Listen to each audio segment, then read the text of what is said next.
Olá, seja bem-vinda, seja bem-vindo a mais um episódio do podcast Âncora de Carreira, Empreendedorismo Feminino e Materno.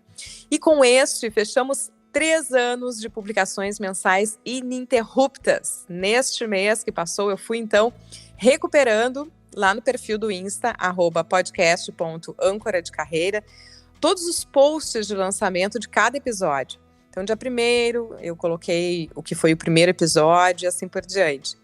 E isso permitiu também uma revisão de tudo que a gente já tocou, já falou por aqui. E olha só, ao invés de achar que nós estamos esgotando, me deu a sensação contrária, de que ainda tem muito a ser abordado. Ao mesmo tempo, eu queria trazer aqui para vocês que foi lançado neste abril de 2022 o filme Mar de Dentro, que trata sobre questões de maternidade. E eu ouvi uma entrevista da diretora Dainara Toffoli, que tem como ponto de partida o próprio sentimento de que, mesmo vindo, como disse ela, de uma família matriarcal, ela sentia que tinham sonegado informações sobre a realidade da maternidade, né? Algumas dificuldades que ela nunca tinha percebido, que foi uma surpresa para ela. E ela retrata, então, isso nesse filme que foi recentemente lançado.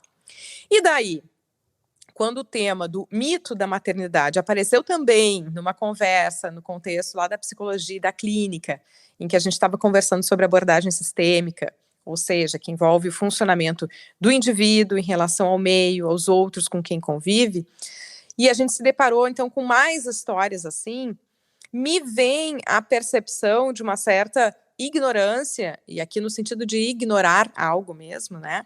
A ignorância do que vem a ser a maternidade real e não a ideal. Então, por tudo isso, e para nos dar suporte na conversa desse episódio, vem conosco a especialista em terapia de casal e família, mestre em psicologia social e da personalidade, com formação em terapia cognitiva, esquemas, quase 20 anos de prática clínica e docência, mãe da Larissa, de 11 anos, a professora Letícia Conrad. Tudo bem, Letícia? Olá, Sabrina, tudo bem? Muito obrigada por o convite, por poder estar aqui compartilhando esse tema tão importante. Bom, tentei sintetizar aqui no início todas as minhas motivações para que seja esta a conversa do mês, né, no podcast Âncora de Carreira. Mas vocês que ouvem também sabem que o podcast tem sido um canal onde eu apresento e compartilho com vocês pessoas que entram na minha vida e que eu fico louca para que outras conheçam. E a Letícia é minha professora na psicologia, acompanha o meu estágio básico, porque sim, voltei à condição de estagiária, orienta o meu trabalho de conclusão e troca maravilhosas experiências, então, do que chega ao consultório, numa abordagem sistêmica, envolvendo família e, portanto, maternidade. Então, Letícia, assim, dentro do possível, eu queria que tu trouxesse também para quem nos ouve um pouco do que aparece na clínica, né? Dessa surpresa entre a expectativa e a realidade da maternidade. Como é que esse desafio chega, né? Então, não sou só eu que tomo um susto, não é tão raro assim. Excelente questão, Sabrina. Não é, e é muito importante quando a gente consegue dizer isso para as famílias e para os pais, que eles não estão sozinhos nesse susto. Efetivamente, a maternidade é muito complexa na atualidade. Então, a gente se depara muito com essas questões no consultório, com esses desafios que se apresentam. Como conciliar com as famílias, né, os avós, tios, como conciliar com as suas próprias histórias, com as dificuldades que se apresentam, com a questão, por exemplo, do trabalho versus o tempo que eu tenho para estar com meu filho. Então, são inúmeros desafios que a gente encontra, e no consultório eles aparecem muito, e eu te diria, na minha experiência ao longo desses 20 anos, que cada vez mais cedo eles chegam com as crianças para que possam ser auxiliados nesse processo, nessa transição para a maternidade, que é tão difícil, realmente, a gente sabe disso. E eu te diria que os desafios principais são esses que tem. Hoje nós lidamos com muitas questões do tempo, muitos desafios da tecnologia e os pais muito duvidosos em como fazer, até porque nós não temos referências com a nossa própria história, com os nossos próprios pais, porque não tinha internet, não tinha o celular, e aí muitas vezes falta esses modelos, ou às vezes os modelos existem, mas são modelos que eu não aprovei, que eu hoje, quanto adulto, repenso e acho que não foi adequado, e muitas vezes a gente fica sem parâmetro. Eu não quero repetir a história dos meus pais, mas eu também não tenho um parâmetro que eu julgue positivo dentro a todos esses desafios que eu tenho. Então, nós encontramos aí muitos desafios buscando muitas vezes uma referência onde não existe, ou não existe uma referência adequada que eu entenda que está bem para o meu filho hoje. Então, eu te diria que são muitos desafios realmente que se apresentam e muita dificuldade, muitas vezes, em encontrar. E aí, muitas vezes, o nosso papel é esse, justamente poder trazer essa discussão com esses pais para poder pensarmos. Eu também não tenho todas as respostas, gostaria de tê-las, mas não é um processo tão simples também, mas que possamos pensar em termos do desenvolvimento, porque também temos que considerar isso, quando a gente fala em infância, a gente está falando do processo preventivo de saúde também, pensando. Então, como que nós podemos melhor lidar com isso para que a gente possa ter um desenvolvimento melhor possível dentro de tudo isso, e dentro dessa família também que vai repercutir. Bom, acho que isso é bem comum, assim, e a gente troca com outras pessoas em relação a isso, né? A gente não tem mais, não tem muito um modelo pronto, porque a nossa geração é muito diferente dos nossos pais, até porque em 20 anos se teve uma transformação de contexto, de informação, de tecnologia, como nunca antes, numa velocidade, né, gigantesca, e a gente lida com transformações cada vez mais em curto espaço de tempo. Então os nossos filhos também já têm uma outra perspectiva, né, de comportamento e de vida, enfim. Esse é o desafio de uma geração para outra, né? Mas a gente tem aqui, trazendo então para a questão do podcast em si, o desafio também particular e pessoal dessa mulher que deseja ser mãe, né, e tenha uma concepção de maternidade, mas também deseja ser profissional e bem-sucedida naquilo que faz, né? E tu falaste mais de uma vez a questão do tempo, e me parece mesmo que não é óbvio que o tempo ele não seja necessariamente uma entrega de 24 horas, mas uma entrega de qualidade naquele tempo que se tem. Exato, isso é um grande desafio, né, Sabrina, porque os pais entendem, claro, a gente tem pouco tempo hoje, eu acho que o grande mal da atual sociedade é que é muito pouco tempo, tudo muito rápido, as mudanças, as transformações, e algumas coisas vão se perdendo. Então, uma das coisas que a gente sempre coloca e que é importante é a qualidade desse tempo. Não adianta daqui a pouco eu não trabalhar, passar o dia inteiro com meu filho, que é um desafio e às vezes as mães se colocam, então devo deixar ele de trabalhar para poder ter mais tempo, mas não adianta se eu não avaliar bem a qualidade. Então, assim, eu poder ter tempo, eu posso trabalhar, posso fazer minhas coisas, mas eu ter todo, né, o dia, um tempo que eu tire, que eu esteja efetivamente com meu filho, não é eu estar do lado do meu filho olhando o celular, checando meu Instagram, é estar realmente ali disponível para a criança. Efetivamente, isso é mais importante do que a quantidade exatamente de tempo. Não é um desafio e tanto. Muito grande.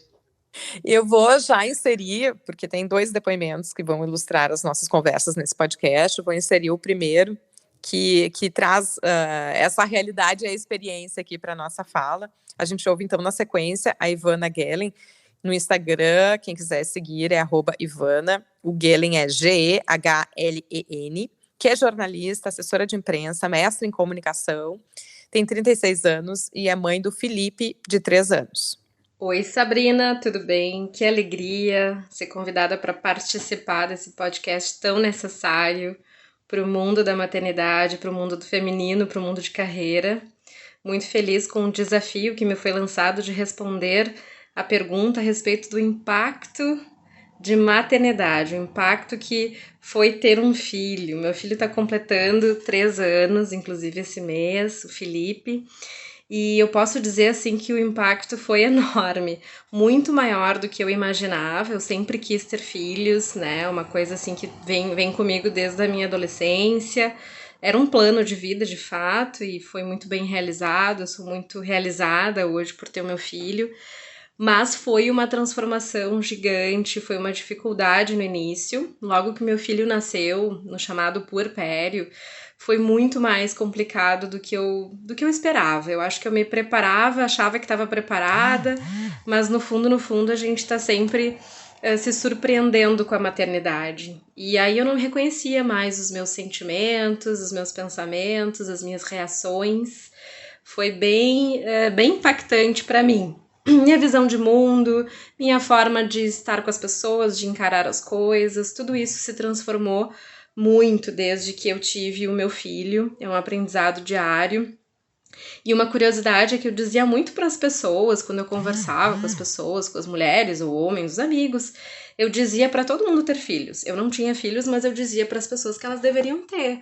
E perguntava e tudo, mas depois que eu tive filho, essa questão, assim, ficou muito na minha consciência de ter filhos é uma grande responsabilidade. A gente ter um outro ser humano sob nosso cuidado requer muita responsabilidade, tem que querer muito, tem que saber o que tá fazendo. Não é bem assim. Vamos ter, depois a gente vê.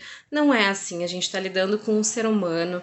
Então eu parei de colocar essa pressão, porque entendi que para ter filhos precisa querer ter os filhos. Quando a gente tá passando por dificuldade, a gente pensa, olha, ainda bem que eu quis muito e quero muito, porque a gente ama muito, sim, mas é muito, tem momentos muito, muito complicados, né?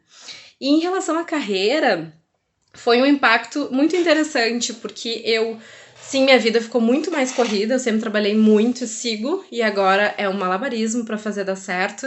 Em compensação, sinto que fiquei muito mais criativa, com muito mais inspiração, eu tenho uma motivação muito maior hoje para fazer o que eu faço e fazer bem feito. Eu acho que a maternidade e as mulheres merecem poder viver as duas coisas. Não é fácil conciliar, mas a gente fica muito inspirado por esses pequenos seres humanos que a gente coloca no mundo.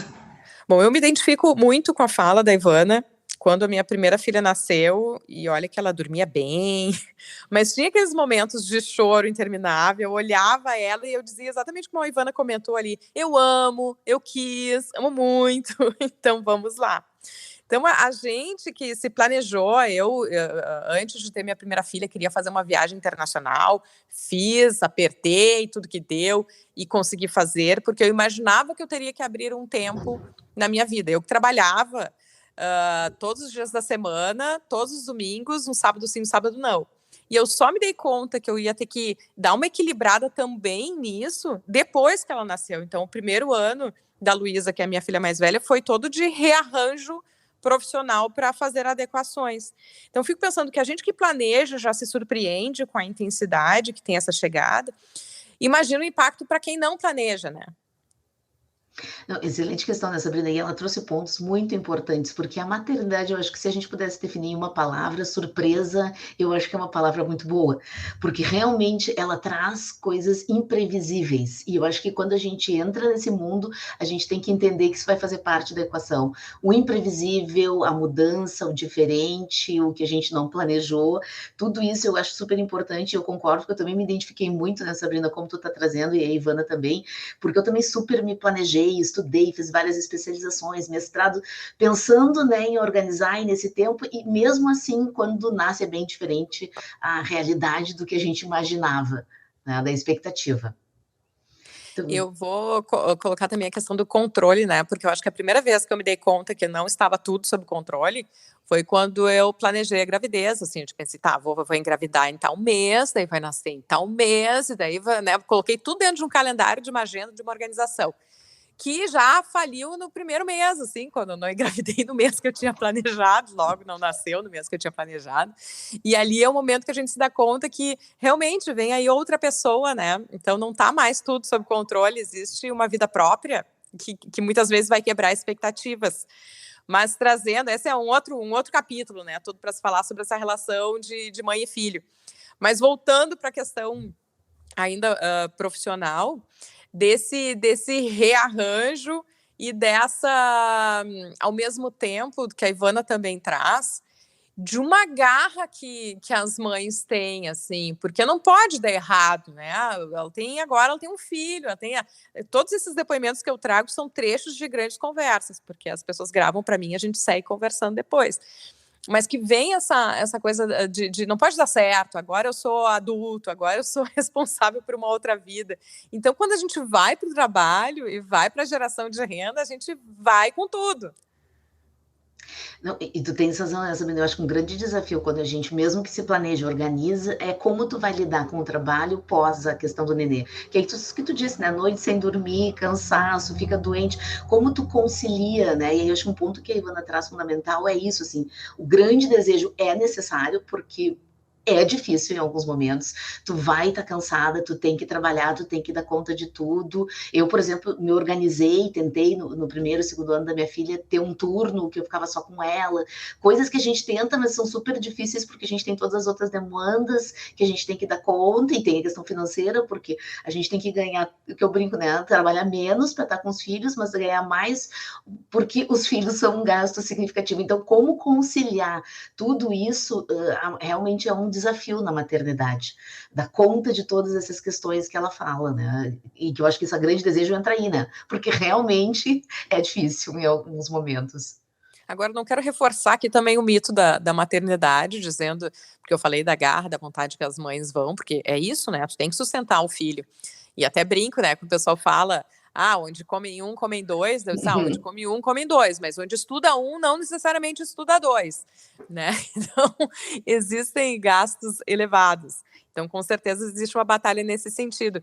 Mas, não querendo reforçar esse mito de uma idealização, queria te ouvir também sobre aquelas mães que daqui a pouco querem ter o filho, porque está na pauta do seu ciclo vital ali, né? Tipo, eu vou me formar, vou casar, vou ter filho, mas não colocaram nessa agenda o criar os filhos, né? E sei que isso existe, e queria que tu trouxesse um pouco, assim, de como é que se organiza isso. Sabe que isso é uma questão bem importante, né, Sabrina? Porque a gente está falando de novo do ideal, do que a gente imagina e do real, né? Muitas vezes as pessoas se organizam para ter o filho. Bem como tu disseste, as mulheres têm isso também. Nós temos uma idade que nós podemos ser mãe. Então, muitas vezes se aproxima disso e as pessoas realmente querem ter essa experiência, mas muitas vezes sem entender o impacto dessa experiência posterior nesta dedicação dia a dia por tantos anos a fio. E aí me vem uma palavra que a gente tem que pensar, e nem sempre ela existe, que é o quanto há uma disponibilidade. E essa disponibilidade não é financeira, a gente está falando de uma disponibilidade emocional. E às vezes é um desafio. Como conciliar, porque nem todas as mulheres vão ter esse mito materno, é realmente um mito. Isso de ser esse amor incondicional, de ter vocação e ter nascido para ser mãe, isso absolutamente nós sabemos que é um mito construído. Nem todas as mulheres vão se sentir assim, ou vão estar assim tão disponíveis ou tão confortáveis com a questão da maternidade. Então eu acho que é um grande desafio. E aí para mim entra, né, Sabrina, muitas vezes um outro aspecto também. Óbvio, a pessoa talvez tenha que trabalhar algumas questões suas, né? Mas também muitas vezes a rede de apoio que eu tenho pode me ajudar.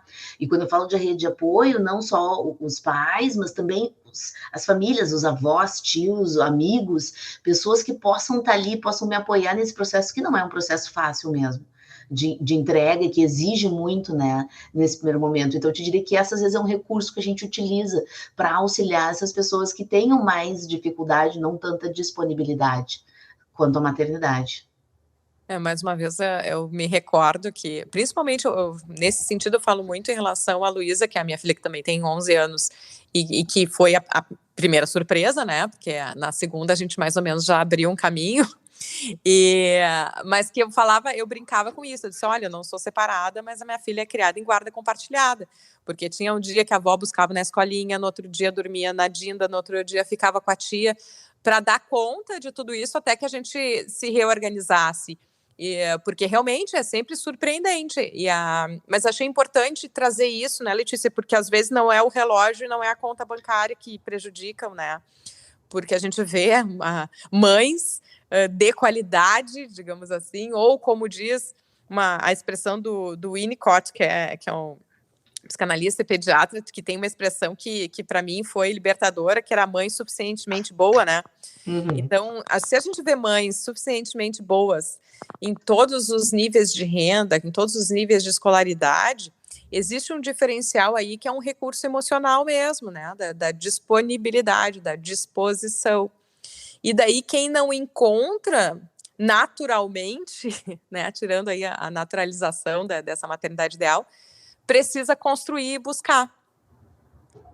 Exato, e é isso que a gente fala, assim, né? Porque a criança tem, que a gente chama de necessidades essenciais que devem ser supridas, e quando a gente está falando disso, além de comida, roupa, a gente está falando muito de necessidades emocionais, e muitas vezes essas necessidades vão ser supridas por outras pessoas significativas. Pode ser uma avó afetiva, uma dinda, uma babá muito boa, enfim, outras pessoas bom estar junto com os pais, porque tu trouxeste um elemento fundamental, né, Sabrina? A gente perde o controle e o que eu costumo dizer, né? A gente não tem mais controle e a gente não pode se iludir que a gente vai dar conta sozinhos. A gente vai precisar dessa rede constantemente, é numa carona, é num aperto, é num dia que a criança ficou doente, enfim, vários momentos isso vai surgir e essas pessoas vão ser muito importantes nessa construção também, não só para os pais como apoio, mas para a criança também como vínculo e pessoas significativas que vão estar contribuindo na formação desse sujeito também. Eu fico pensando que você que está ouvindo, talvez desperte várias coisas dessa relação de maternidade, de surpresa, e estamos aqui, assim, tentando manter esse recorte, que entre 1000 aspectos possíveis da maternidade, a gente está focando mais no impacto de carreira, porque é o recorte desse podcast, mas com esse olhar de que a carreira é parte da vida e não a vida, então tudo se toca. E daí eu vou passar já para o próximo depoimento. A gente ouve agora a Michele Rafaeli, que é jornalista, professora de graduação em comunicação, especialista em negócios digitais, mestre em comunicação, é mentora do projeto Casa de Produção. Já convido as pessoas a seguirem lá também no Insta, @casa_produção, que lá eles elaboram estratégias e ações de comunicação, produção de conteúdo, cursos, palestras, enfim, a Michele faz 1000 coisas. Também, né, segue lá no Instagram, @Michele Rafaeli. A Michele é pior que Sabrina Tomasi para escrever. É Michele com 2 L's, Rafaeli é PH e 2 L's. Enfim, mas você coloca lá Michele Rafaeli, ela que é mãe do Caio, de 4 anos. E conta também desse impacto da maternidade. A maternidade me modificou profundamente. Eu sou muito mais forte e feliz agora. Eu engravidei com 36 anos, hoje eu tenho 40. Descobri a gravidez com quase 18 semanas da gestação, o que dá para imaginar o susto que foi. Eu não queria ser mãe. Eu estava no auge da minha carreira produtiva como jornalista e como gestora. Eu trabalhava 10 horas por dia e eu vivia para o trabalho. Por isso, quando alguém vinha com aquela fatídica pergunta, quando é que tu vai parar para ser mãe? Eu respondia rápido, era taxativa. Não, ser mãe não é para mim. E a justificativa, né, era simples. Eu já tinha enteado, eu já tinha sobrinhos que eu podia curtir e me faltava tempo. Hoje eu tenho consciência de que a maternidade da minha mãe, que criou eu e meu irmão sozinha, com uma experiência de privações, de esforço, de muita dificuldade financeira, me influenciou a dizer não para essa coisa mágica e louca que é ser mãe. Quando eu me vi grávida, a primeira preocupação que eu tive foi com o meu casamento. Eu pensei que a gente não tinha maturidade e que, de alguma forma, isso ia nos separar, assim como a minha mãe e meu pai se separaram. Mas aí eu vi meu marido feliz da vida, olhando aquele teste de gravidez. Ele queria muito que o Caio viesse, né, para as nossas vidas. Então, esse medo se desfez rapidinho. E o segundo medo que veio foi sobre a minha carreira, sobre perder o trabalho, né, e sobre aquela ideia fixa que eu tinha de que ser workaholic era uma coisa legal. Eu vi isso tudo se desmoronar. Então, eu decidi viver os momentos que estavam por vir ali na gestação e resolvi me preparar para isso. Então, fiz terapia para me acostumar com a ideia de que meu corpo já não ia suportar mais tantas horas de trabalho, que eu teria que ficar esses 6 meses em casa e me adaptar a essa outra vida que eu não tinha planejado, mas que eu já gostava. A ideia de ser mãe, ela foi aceita imediatamente. Quando eu voltei da licença maternidade, eu fui demitida. E num primeiro momento foi muito difícil.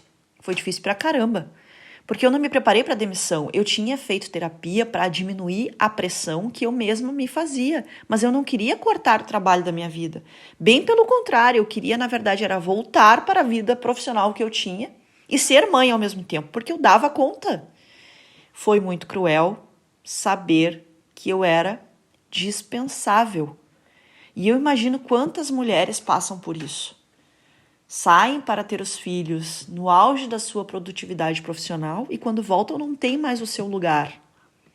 E a gente precisa falar sobre isso, porque essa é uma dor da maternidade que ninguém fala, que a gente não comenta, que a gente não se prepara para isso. Por isso a importância de estar aqui hoje tocando neste tema. Bom, a Michelle conseguiu assim fazer o milagre de em poucos minutos tocar em tantos pontos cruciais dessa chegada, né? Desde que a maternidade, reconhecer que a maternidade modificou, né, a vida dela profundamente, que chegou no momento que ela se considerava no auge da carreira, que ela vivia para o trabalho, que ela já tinha descartado que a maternidade não era para ela, que ficou com medo do impacto que teria no casamento, na carreira. Essa traz a questão da cultura workaholic, né, de que ser workaholic é legal, mas faz também a menção sobre a questão de ter buscado terapia para ajudar a organizar tudo isso, porque não é pouca coisa. Então, mas são pontos importantes. Eu acho que ela resumiu aí, né, uma quantidade de impactos que sim, acontecem, né, Letícia? Não, sem dúvida, né, Sabrina? E eu escutando ela é muito interessante porque, como tu disseste, em pouco tempo ela trouxe coisas tão significativas como isso, por exemplo, a honestidade em falar da maternidade. Às vezes as pessoas têm medo ou receio, e eu acho que é tão útil a gente poder ser honesto e poder compartilhar efetivamente, porque todos nós temos medo. E eu costumo brincar, né, que o medo é protetivo. Quando a gente tem medo, é porque tem uma lógica. Olha a responsabilidade que a gente tem por outro ser humano. Então, acho que é super importante essa questão, e óbvio que muda tudo, o que ela traz, a questão do casamento, desse impacto, é real, a gente efetivamente sabe que isso é uma das questões que mais influencia também, mais difíceis a serem lidadas nesse período aí inicial, né, do desenvolvimento das crianças, porque muda, a gente não pode partir do pressuposto que tudo vai ser igual, e a nossa grande desafio é se adaptar a essas mudanças, e é uma adaptação rápida, porque é isso que a gente escuta muitas vezes os pais dizendo, do dia para a noite mudou, quando nasce o nenê, e sim, é de uma hora para outra, por mais que a gente tenha se preparado, por mais que a gente tenha, enfim, organizado as coisas, vão ter desafios, sem dúvida nenhuma, né? E ela traz essa questão de repensar, e eu acho que a maternidade tem essa característica, para mim pelo menos teve, de poder repensar questões como ela traz, né, do workaholic, desse valor do trabalho, qual é o lugar de cada coisa na nossa vida, e acho que a maternidade nos permite essa parada e repensada, ressignificar as coisas que nos se apresentam, né, que eu acho que é muito bem isso a Michelle trouxe ali na fala dela também. Eu gostei muito disso que tu disse, acho que é uma palavra importante, de ressignificado. Para mim tem muito impacto, o âncora de carreira é resultado disso, porque eu encontrei uma necessidade de falar mais sobre isso, sobre algo que para mim é latente, mas que se fala muito pouco. Acho que existe sim um constrangimento ainda de se falar em ambiente de trabalho, em alguns ambientes mais que outros, né? A gente ainda sabe que nas entrevistas de emprego as pessoas perguntam se tem filho ou se pretende ter. Então isso é um constrangimento no aspecto cultural. E assim, o âncora de carreira assim dar um pouco de murro em ponta de faca, assim, né? De ficar batalhando numa questão que eu gostaria que fosse mais natural, né? O maternar, afinal todo mundo nasce e a gente precisa de espaço para criar essas criancinhas. E eu brinco assim, né, que a gente tem uma sociedade muito punitiva com adultos, que quer mais prisões, mais condenações, mas não quer abrir um espaço assim essencial, que não é tão longo, é temporário, que precisa de uma presença materna e paterna, inclusive, né, naqueles primeiros anos de vida. E trazendo também ainda pegando a questão de mercado, né, sobre essa dispensa pós-licença, também aconteceu comigo e passou a ser assunto porque eu não sabia que era comum até viver na pele, porque quando aconteceu comigo, as pessoas vieram me contar as suas histórias, e daí eu fui olhar as estatísticas e são elevadas, né, de mulheres que saem do mercado de trabalho, não necessariamente por demissão, mas porque não conseguem conciliar. E eu falo que eu não tenho rancor assim com as empresas, até porque elas são feitas de pessoas, mas principalmente porque eu não acho que tem alguém lá mal que diz, vamos eliminar essa mãezinha. Muito pelo contrário, me parece que o problema é exatamente essa invisibilidade dessa mulher que desaparece por um tempo, que foi lá cuidar de um recém-nascido, e já que alguém está no lugar, assume esse lugar. Então, estou aqui no âncora de carreira para lembrar que essas mulheres existem, né, e precisam desse espaço, a possibilidade do retorno, que esse mito da maternidade que torne alguém incapaz ou incompetente é mito, né? Não, e acho que tu traz um ponto importantíssimo, né, Sabrina, porque não existe esse acompanhamento nem nas empresas, nem as pessoas não falam sobre isso. Como é que é voltar da licença maternidade? E isso certamente as mulheres descobrem no primeiro filho, que é difícil, e que é toda uma readaptação, como é que é? Não é simplesmente a pessoa que saiu, não é a mesma que está voltando ali para o trabalho. Agora tem o neném em casa, ou na escola, ou está doente. Acho que isso, como tu traz uma questão, e se a gente for pensar assim, em países desenvolvidos, tem, por exemplo, uma licença de 1 a 2 anos. Por quê? Porque se entende que esse período inicial é muito importante e tem países, inclusive, que pagam, né, para os pais ficarem em casa, tanto pode ser o pai quanto a mãe. O que a gente está vendo aí, e que infelizmente acho que a gente não tem essa cultura no Brasil, entender esse lugar e esse momento importante na vida dessa família. Não é só do nenê, não é só da mãe, é do pai, é de todo mundo. E acho que esse lugar ainda, esse olhar, nós infelizmente não temos. E acho que não é à toa que tu disseste que tanta gente veio e se identificou quando aconteceu isso contigo, né? Porque é uma coisa ainda muito difícil e as pessoas também, muitas vezes, acho que nem sabem como agir frente a esses desafios. Então, Letícia, já nosso tempo voa aqui, né?